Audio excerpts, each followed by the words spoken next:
Well, good afternoon. Welcome to the webinar on the Nebraska Economic Outlook, which is presented by the Bureau of Business Research, which is part of the College of Business here at the University of Nebraska-Lincoln. My name is Eric Thompson. I'm the director of the Bureau, and I'll be presenting a PowerPoint to you over the next half hour or so. I want to mention a few things. First of all, the forecast that I'll be presenting, a report detailing that forecast is available on our website, www.bbr.unl.edu. I should also mention that the forecast document is a joint production of the Nebraska Business Forecast Council and the Bureau of Business Research. The Forecast Council contains a group of economists from the University of Nebraska-Lincoln, from the state government in Nebraska, and from Nebraska Public Power District. A few features of the webinar I'll point out before we get started. You have a bar at the bottom of your screen, and you can select a couple windows. First of all, there's a question and answer window, so please, at any point during the presentation, if you have a question you'd like answered, please go ahead and type it in. We'll be answering the questions at the end, but you can type them in at any point, or you can wait till the end and type in your question at that point. We also have a separate chat window where you can converse with other participants in the webinar. Please remember to type your questions into the question and answer window rather than the chat window, because sometimes we miss your questions if they're in the chat window. But feel free to use that to talk to some of the other participants while the webinar is going on.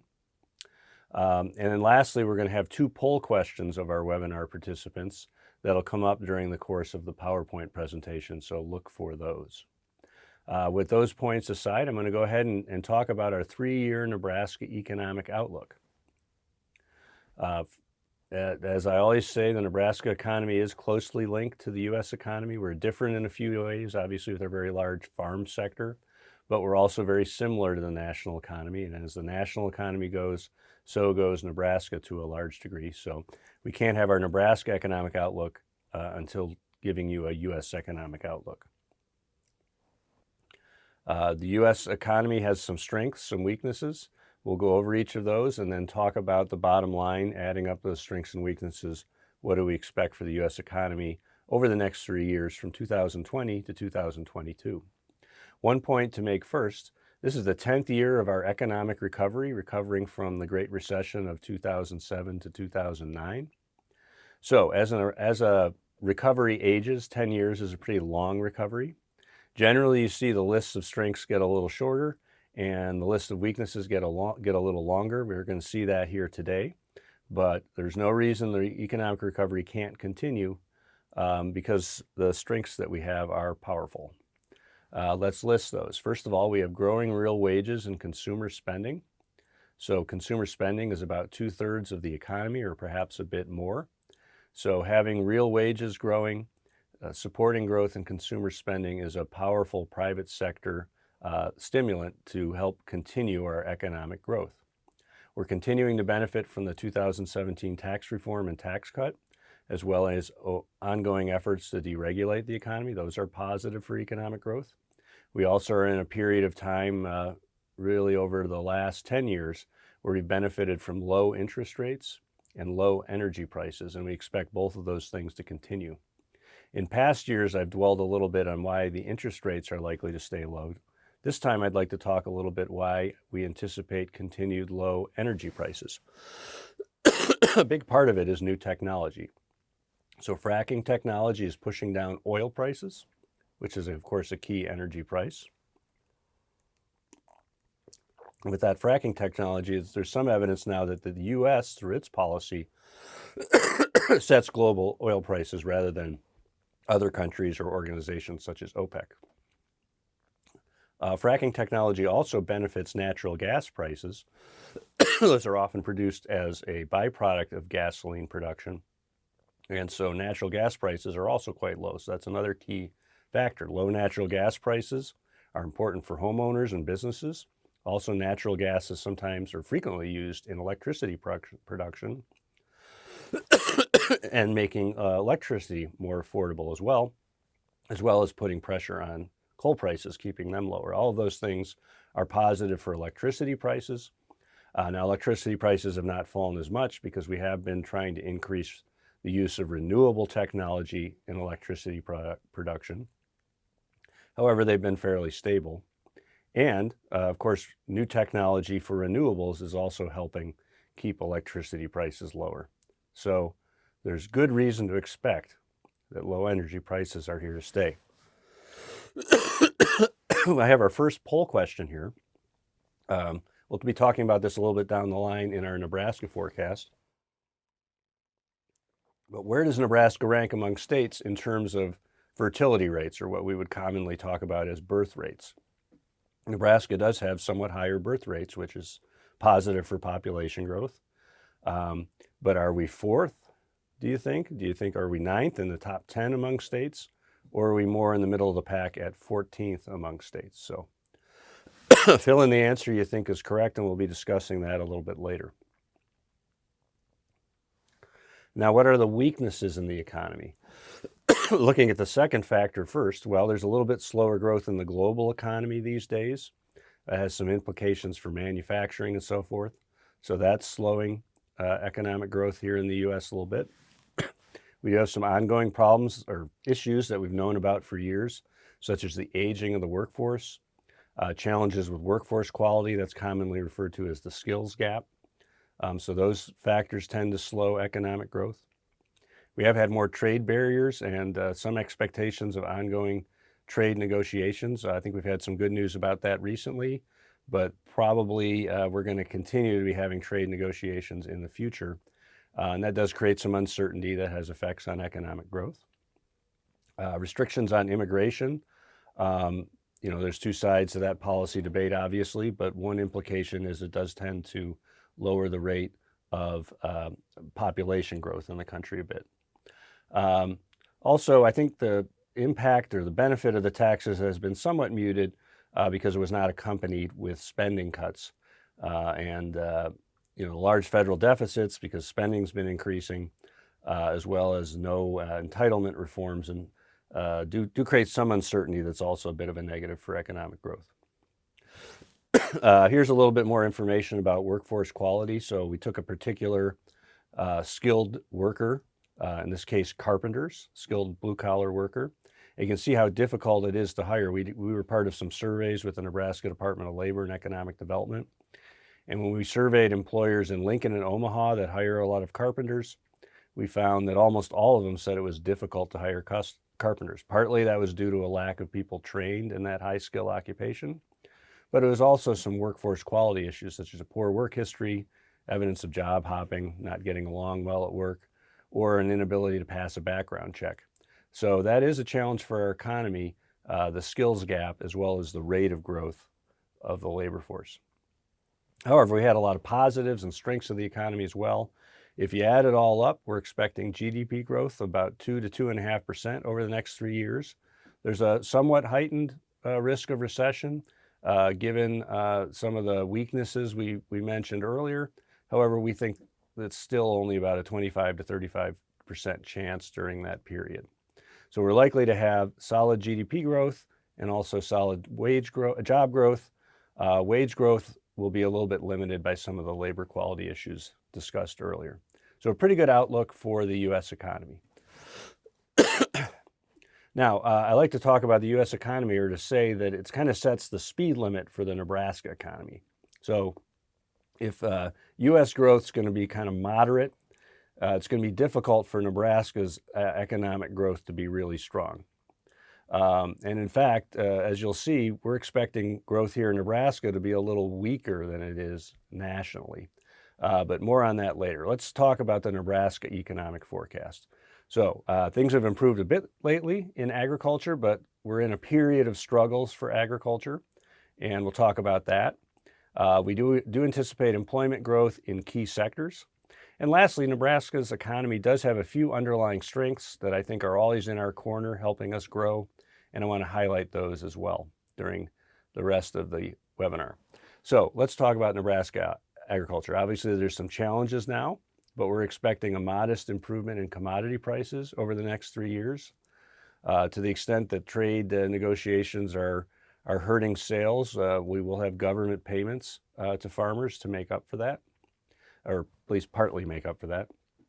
And we're expecting stability in input prices over the next few years, and that'll be a positive for farm incomes. So farm incomes in 2019, we believe those have made it back above $3 billion a year, which is not a high level of farm income for our state, but at least a moderate one. We think that over the next 3 years, farm income in Nebraska should be able to stay in the $3 to $3.5 billion range. As government payments recede, commodity prices should show some modest improvement. So we'll be able to maintain a moderate level of farm income at least. Now, it's certainly true that the Nebraska economy can't be strong, can't be beating the U.S. average without a stronger farm sector and better farm income. That said, the Nebraska economy doesn't just depend on farm income, it also depends on farm production of both crops and livestock. Ongoing growth in crop and livestock production means more growth in the agricultural productions sector, the businesses that process agricultural crops and livestock. It also means more opportunities for suppliers to the agricultural industry. So as yields grow and other factors continue to help Nebraska expand its production of crops and livestock, that's going to be a positive for the economy, even if farm income continues to lag.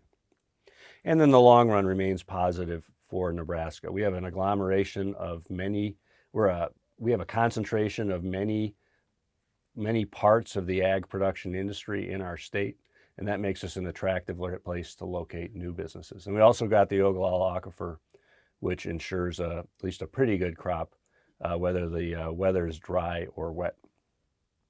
Okay, hey, before we proceed to some of the non-farm sectors, let's take a look at our first set of poll results. So I see that the most common answer was 9th, followed by 14th ranked state, and a few people said we're the 4th ranked state in terms of birth rates. So the expectation was 9th. So here's some information about Nebraska's birth rates. Nebraska actually is the 4th highest state in terms of the fertility rate or birth rate. You can see in the last row that in terms of fertility rate, we're about 20% higher than the U.S. average. That's not due to any particular demographic group. It's just if you look at all Nebraska women aged 25 to 35, we just have much higher birth rates than the U.S. as a whole. So this means that Nebraska, because of these high birth rates, we're going to have to spend a lot on primary and secondary education, obviously, but we will have a larger cohort of young people in our state at any given moment in time. Now, we also know that we have issues in the state with outmigration of younger people when they complete their schooling or are early in their career, move out of state. But because we have such high birth rates, even with some of that outmigration going on, in recent years, Nebraska has been able to match national population growth. And you see that in the first line. Nebraska was just a tick below the U.S. average in terms of population growth during that period, and actually over the last 3 or 4 years. So because of that underlying strength, a very family-oriented state, a larger birth rate, we are able to continue to grow our population and labor force despite some of our ongoing challenges with, I guess, what's commonly called the brain drain. Okay, since we just talked about the first poll question, it's a good time to introduce the second poll question. Which industry will have the largest employment growth rate in Nebraska? So not the largest number of jobs, but where the rate of growth will be fastest. Construction, services, and retail trade. Over the next 3 years, which industry will have the fastest growth rate? So just provide your answer when you get a chance. Let's talk about some of these industries. We're expecting good growth in construction, so that's definitely a possibility. It's broad-based growth. We don't have a bumper crop of housing starts, but we do expect good construction employment opportunities in the residential housing sector. We also expect a lot of commercial activity. Interest rates are very low, and there's been a lot of commercial construction, especially in Lincoln and Omaha. but throughout the state. And then there's a lot of very big projects like data centers and large structures, warehouses and so forth that create a lot of construction employment. Lastly, we're very active in road building in Nebraska right now. So all those factors will contribute to broad-based growth in construction employment. In terms of manufacturing, remains a bit of a challenging environment for industries, manufacturing industries that supply agriculture, like equipment makers and so forth. With farm incomes at not at a strong level. However, it's good conditions for agricultural processing. Commodity prices are reasonable or even low. There's still the growth in output due to rising yields and so forth. So there's opportunities for additional ag processing activity in Nebraska. And of course, we saw that recently with the opening of the poultry processing plant in the Fremont area. So there's some potential in the ag-related parts of manufacturing, but there is going to be national weakness in the non-ag portions of the industry, and we'll see that here in Nebraska. So let's look at the bottom line. We think we can add about 1,000 construction jobs a year in Nebraska from 2020 through 2022, a little more than 1,000. However, we think we'll lose a few manufacturing jobs on net. Some companies will be expanding, others will be contracting. We think the industry will lose a total of 400 jobs over the next 3 years. How about some of the other sectors? Services, so healthcare, leisure and hospitality, which is a nice way to say hotels and restaurants and other leisure activity. There should be growth in that sector. The possible exception would be low-skill business services. That's typically been a growing industry, but with labor increasingly scarce and that industry paying lower wages, it may be difficult to attract workers. Financial services, we're expecting broad-based growth. That includes banks, other financial services, real estate, insurance brokers, and agencies. We should have job growth throughout those with an expanding economy and population. The one exception might be insurance carriers, which are in a very competitive national and global industry, and employment might be flatter in terms of insurance carriers. So let's look at some specific predictions. We think Nebraska can add about 500 financial services jobs over the next 3 years. Again, a lot of that will be in banking and real estate and related industries. We think services can add about 5,000 new jobs each year over the next 3 years. That includes the healthcare industry, restaurants, accountants, IT workers, industries. So a number of the faster growing sectors in the economy are in services. And we're expecting 5,000 jobs a year, which is about 2/3 of all Nebraska job growth over this outlook period. Retail trade will be one industry we expect to lose jobs. The continuing move to online shopping creates less demand for local stores, and therefore that's one reason we'll think retail trade will lose employment over the next 3 years. And then there's more labor savings investments. So you've probably been noticing more self-checkout aisles and things like that at stores that you've been visiting over the last year or so. And those sorts of labor saving investments are another reason employment may be falling in retail. So here's our outlook for the retail industry, losing about 1,100 jobs over the next 3 years. Okay, let's have a look at our second set of poll results. So about half of you picked services, and the remaining respondents picked construction. So in a way, both groups are right. Services will create the largest number of jobs, but construction will have the fastest rate of growth. So you see service growth in the range of 1.2 to 1.3%, but construction will actually grow at a higher rate, averaging about 2% growth. And then you see that decline in retail activity. So you all picked one of the appropriate answers, with construction, I guess, being a little bit more appropriate, given the question that was asked. Okay, so let's sum it up for the Nebraska economy. Nebraska's job growth rate will be a little on the slow side, lagging U.S. job growth. The reasons for that: ongoing struggles in agriculture, and also Nebraska is about out of workers. We have a very high labor force participation rate right now. To grow our workforce, we really need to grow our population. Around the U.S., even though it has a similar population growth rate, there's still pockets of workers where there's potential to expand labor force participation. And I think that's the other reason Nebraska will lag the U.S. a little bit. Here's our specific predictions. Nebraska averaging about 0.7% growth, or about 7,000 jobs a year. And that'll be a few tenths of a percent below the United States during this period.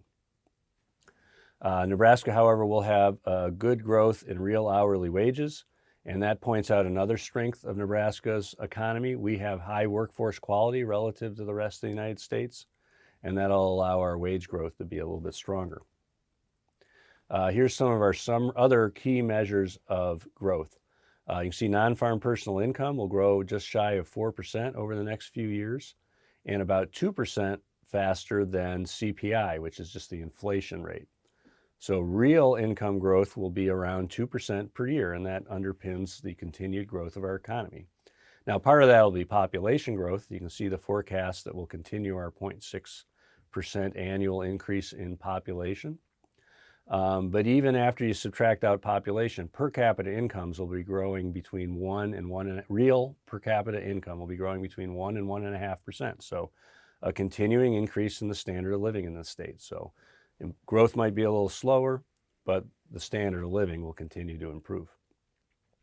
Generally speaking, taxable sales rise less quickly than non-farm personal income. That's because households in Nebraska and throughout the country are spending more and more of their income on things like healthcare and other services that are not subject to taxable sales. However, 2020 will be an exception. In April 2019, Nebraska state government went ahead and made the decision to apply taxes to all online sales. And those taxes were collected in the second half of 2019. But they were collected they will be collected for the entire year of 2020.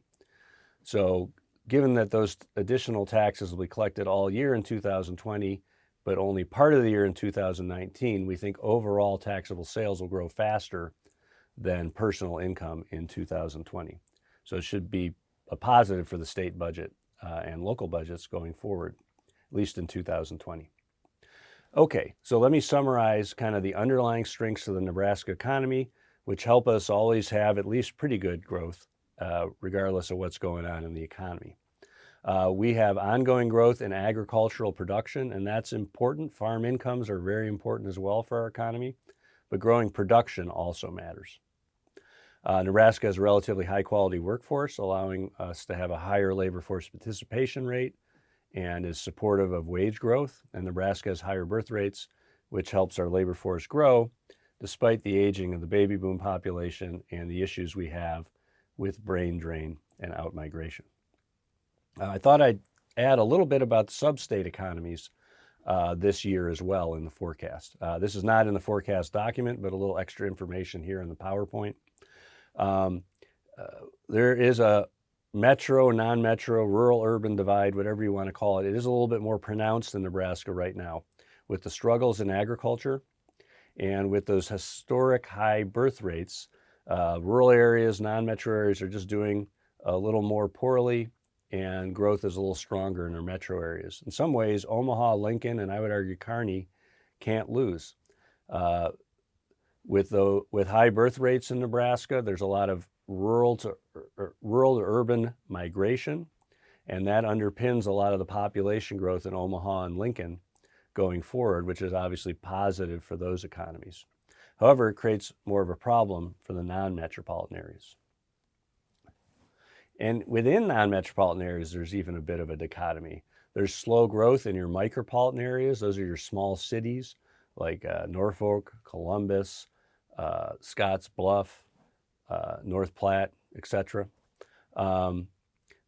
Because even within non-metropolitan areas, there's kind of a rural to micropolitan migration with people wanting to stay in their part of the state, but moving to the micropolitan area to live.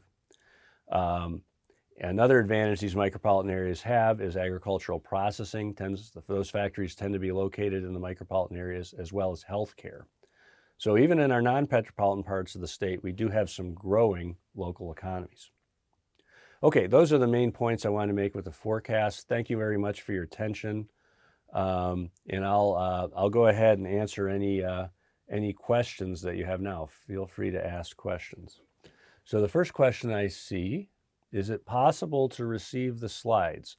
Yes, I believe in the past we have sent the slides to all of the webinar participants, and I believe those ultimately get posted online as well, but certainly we can send those again to the webinar participants.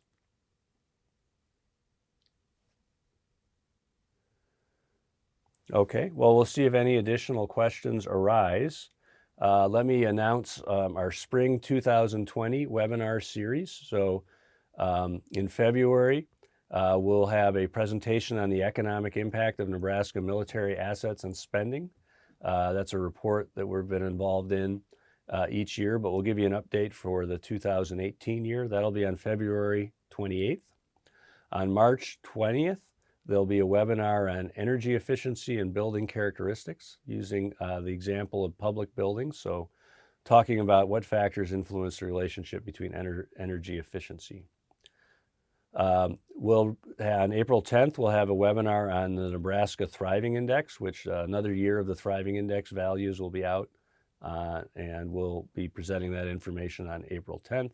In particular, showing people how to use our interactive comparison tool, online tool, for the Nebraska Thriving Index. And then we'll have a mid-year Nebraska Economic Outlook, again covering the year 2020, the rest of that year, 2020 and 2021 and 2022.